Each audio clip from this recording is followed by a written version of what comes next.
Nagpahayag ng pagkabahala ang Chief Prosecutor ng ICC o ng International Criminal Court sa mga ulat ng Dimanoy extrajudicial killing sa Pilipinas sa gitna ng kampanya kontra droga ng Administrasyong Duterte. Babala nito, posibleng papanagutin ang mga mapatutunayang nag-utos o kahit nag-udyok ng karahasan. Ang ICC ay may kapangyarihang dinggin ang mga kaso ng genocide, war crimes at iba pang itinuturing na crimes against humanity. Sagot naman ng Malacanang, handa raw ang Pangulo na humarap sa anumang investigasyon. May report si Rafi Tima. Ang bilang ng lahat ng krimen sa bansa bumaba ayon sa PNP maliban sa isa, ang murder. Mula nang maupo sa pwesto si Pangulong Duterte, umabot na sa mahigit 2,000 ang mga iniimbestigahang kaso ng pagpatay. Nangyari ang mga pagpatay na ito sa gitna ng puspusang crackdown ng gobyerno laban sa mga sangkot sa iligal na droga. Ang mga lehitimong operasyon ng PNP madugurin.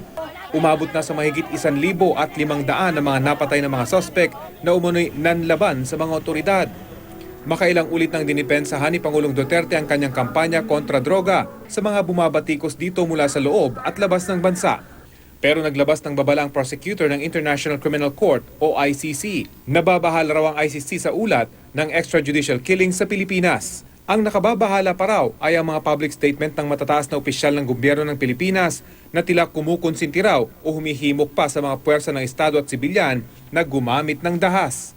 Ayon sa ICC prosecutor, ang extrajudicial killings ay pasok sa jurisdiction ng ICC kung ito'y ginawa bilang bahagi ng isang malawakan at sistemikong pag-atake laban sa mga sibilyan. Ang ICC ay nakabase sa The Hague sa the Netherlands. May kapangyarihan itong dinggin ng mga international crime tulad ng genocide, war crimes at iba pang crimes against humanity. Dagdag pa ng ICC prosecutor, sino mang mag-uudyok at lalahok sa mass violence ay maaaring usigin ng ICC. Tututukan daw ng ICC prosecutor ang sitwasyon sa Pilipinas alinsunod sa mandato nito sa ilalim ng Rome Statute, ang international treaty na nagtatag sa ICC. Si Senadora Laila de Lima na siyang nagpaimbestiga sa Senado tungkol sa di umano'y extrajudicial killings, tila nakahanap ng kakampi sa pahayag na inilabas ng ICC. The chief prosecutor of the ICC, who happens to be a woman, has already expressed deep concern. The ICC can always assume jurisdiction if they find enough or sufficient basis to do so. Pero kailangan daw na patunayang gobyerno ang utak o nagudyok sa mga pagpatay. Okay, ayaw nila ng state-sponsored, di state-inspired. Pareho rin yun eh.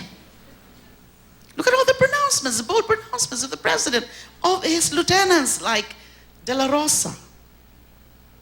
And then, you know, yung mga reports about policemen themselves doing the killings. Sagot naman ng Malacanang, handa si Pangulong Duterte na harapin ang anumang investigasyon. Hindi rin daw pinahihintulutan ng gobyerno ang mga patayan kontra droga. Marami raw sa mga nasawi ay napatay sa legal na police operation na pinaiimbestigahan na ng Pangulo. Ayon sa isang eksperto sa international law, ang proseso ng paglilitis sa ilalim ng ICC ay hindi gaanong naiiba sa proseso ng ating mga korte. Kapag may malakas na ebidensya, maaaring atasan ng ICC ang prosecutor nito na magkasa ng misyon para mag-imbestiga. The office of the prosecutor can actually ask the ICC, the International Criminal Court, to issue an arrest warrant or summons to appear. Then there will be a pre-trial, and then after pre-trial, the trial proper itself. Pero kung sa Pilipinas, may proteksyon laban sa asunto ang Pangulo habang nakaupo sa pwesto, sa ICC, wala.